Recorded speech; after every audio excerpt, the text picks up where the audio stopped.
So then we can get on to the panel. So to clarify quickly the format, we're going to start off with the panel, just to kind of set up the stage for the topic we have tonight, and then we're going to be able to hear from each of the three panelists about, a deep dive topic of their choice that they think really represents, the innovation and best practices they're bringing to their organization around this topic. So first of all, thanks so much for the three of you for being here.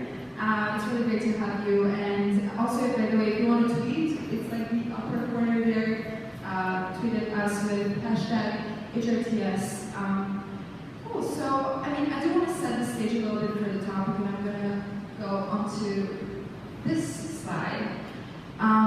So basically, what is the hypothesis we're working with today about the future of HR?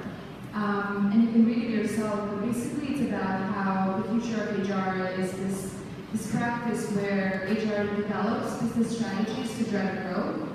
It's considered the developer of talent and leadership across the business, and business leaders respect and admire HR professionals as co-leaders of the business. So is this surprising or is this the future? Or are we somewhere in the middle?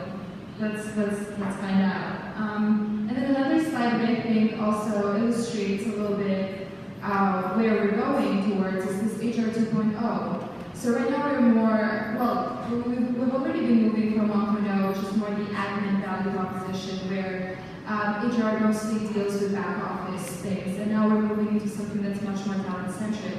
So you see here a comparison of when we talk about HR 1.0, we have online application submissions, progress record keeping, but HR 2.0 is much more about locating, attracting, and then hiring the best talent. And then when it comes to performance review, for example, HR 1.0 is more about just having templates and streamlining the process, whereas 2.0 is much more about creating this collaborative and iterative process of really growing, developing your people, and then you have that throughout different aspects of HR. So that's what we really want to explore tonight. How can we go from 1.0 and to 2.0, and we're already in many ways at 2.0 today. And then another quick graphic that I do want to ask, and then maybe our first question about later, is about how HR has been evolving in response to all the growth in terms of innovation, but also technology. It's come from this personnel director, where it's more of a tactical role, to VP of HR, where it's more the thought around it is employees as a resource versus employees as a cost. And then we've moved more to employees as an asset with the Chief Human Resource Officer, and hopefully we're going more to the Chief People Officer, where employees are more received as a value. So, basically this is kind of the ethos of this this event tonight. But before we go into very content-specific topics, I'd love to maybe get a brief intro from each of you. Who you are, your companies, and all that. Okay. I'm Emily Giston. I work at BetaCloud. I'm the Director of People and Culture. Just changed the name of our HR to People and Culture. But I oversee recruitment and HR. We have over 150 people. We're about 6 years old. We're a tech company. We built a unified SaaS management platform for IT admins. So we sell it to IT customers at my company. One, thank you for having us. I appreciate it. My name is Lawrence Green. I work for Next Exchange. We actually fly around between second between Google and six. I'm the head of talent acquisition. My talent acquisition partner is here to go with us. We provide a platform to publishers so that we can monetize their inventory. So essentially, add impressions when you look at their shoes to skill and keep following you around the internet. That's our platform. We're here to us. And so, I came from Oklahoma originally, so if you hear an accent in my presentation, I apologize.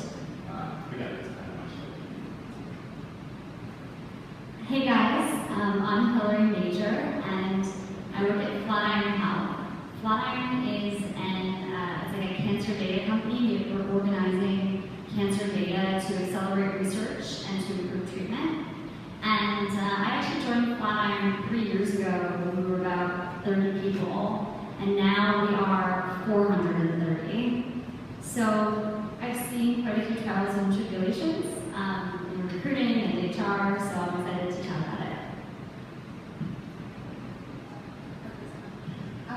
Great. So thanks again, all of you, for being question to kick it off is, what is top of mind for you when it comes to where your companies are at and like the topics that you think will really drive, from an HR perspective, drive growth and really strategy and improvement within the business as a whole and not just the HR function?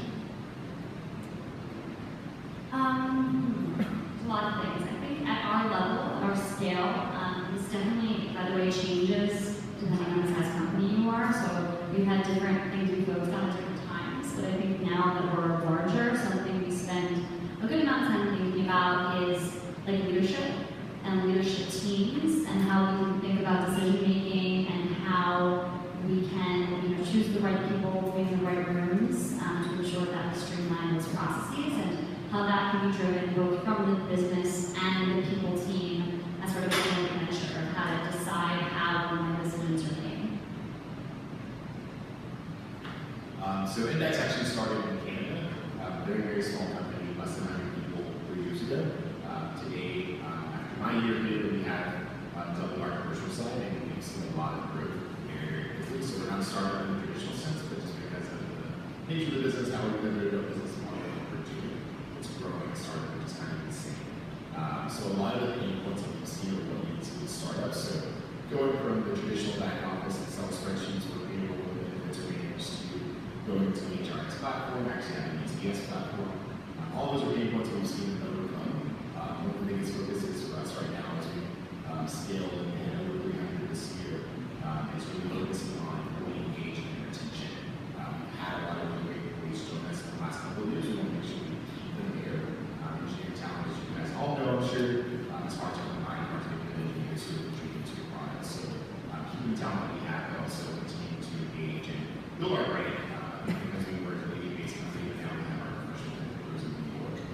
Building our reputation, who we are, what we do, in a big city like New York, engaging on Glassdoor, using platforms like we use to really advertise us as a company. How fun it is to work there and the things that we do. So really big focus. We're engaging new talent as well as keeping the great talent here.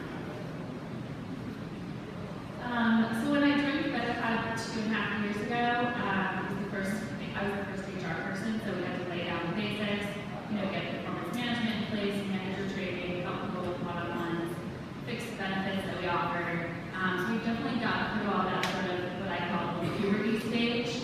And now I feel like in addition to helping leaders be more effective, it's definitely, my priority is definitely communication. So cross-team communication, but also cross-office communication. We've doubled in size since I started, so it makes sense that teams are having trouble communicating with each other as effectively. It gets harder with more people. And for new people joining the company all the time. But we also have our tech office in Atlanta and our client-facing office in New York, which is that physical divide is something that we won't ever get perfect, but is something that I'm constantly working on.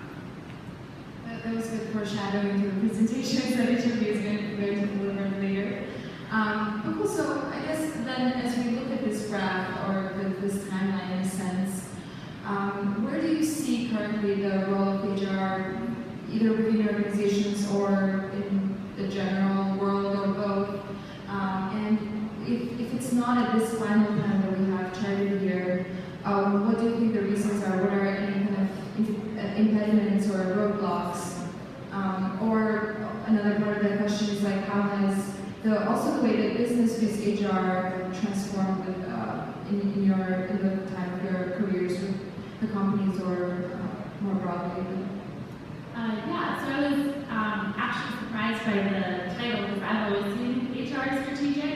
I've been working for 6 years, so it's not a hugely long career. But when I started the Oppenheimer Fund, that was my first job. So 2,000 people, financial services, the HR organization was 40 people.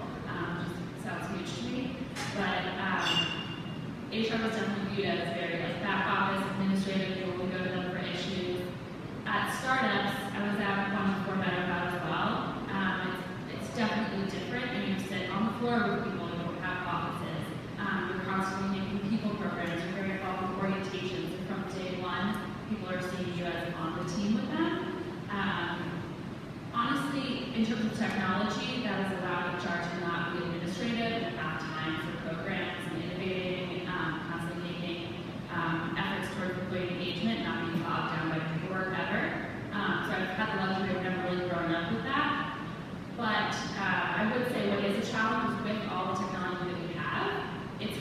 figure out how to coordinate between all those products now. So now it's like coordinating all the products is new administrative burden. So we'll hear about Lifion. It is something that we are exploring because that is a challenge. Yeah, I guess I'll just think about it next, since I'm investor right now. But our growth trajectory is happening so quickly. I think there were so many things that we didn't know we needed. So when I joined about a year ago, I was in HR, in our office, managing literally everything from like ATS and bringing new software to creating a culture community and doing all this kind of things. So I think HR is taking on more of a natural organic growth where it's not just this function of if you have an employee review or a payroll issue, this is who you go to, everything else is taken by your team. HR really traverses the organization and bridges the gap for a lot of teams and people in the organization to make sure not only communications consistent, but also from a marketing perspective, what are we putting out there, what are we making our grades moving forward, how we want that to be consistent across the internal but also external teams as well. From a career development and sales perspective, we want to make sure that when it's having initial conversations with candidates that we're selling what we're doing, correct, we're not giving them harm and giving them cap. So just really maintaining expectations in front end HR perspective really important to our organization to be able to do that. One thing I think is interesting is, to me, it is that trend, but it's not quite as linear. It's very much company by company and whether or not they get it or not. And I hear this a lot of people talk about getting buy-in from leadership. How do I do it? And the truth is like it's a value, right? It's recognizing that people, again, is a value, and that it's not something you just need to do. Something we say at Flatiron that I think really was the reason I joined Flatiron, the reason I love working there, is we say culture as a competitive mode.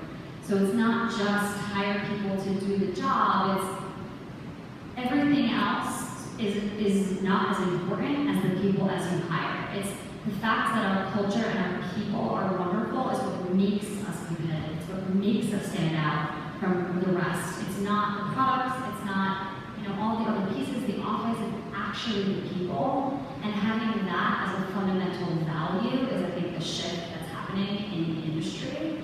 But I don't think all companies are there yet, and I think that's something that it's a learning process that startups are going through, right? It's like, does this matter or does it not? And are you going to learn that lesson the hard way by not being successful as a company, or are you going to really hire some strategic thought partners onto your people team early, not when you're 500 people, but when you're 10 people, when you're 20 people, to really invest in that. So I see the curve really changing, and I think it really is very much company by company still.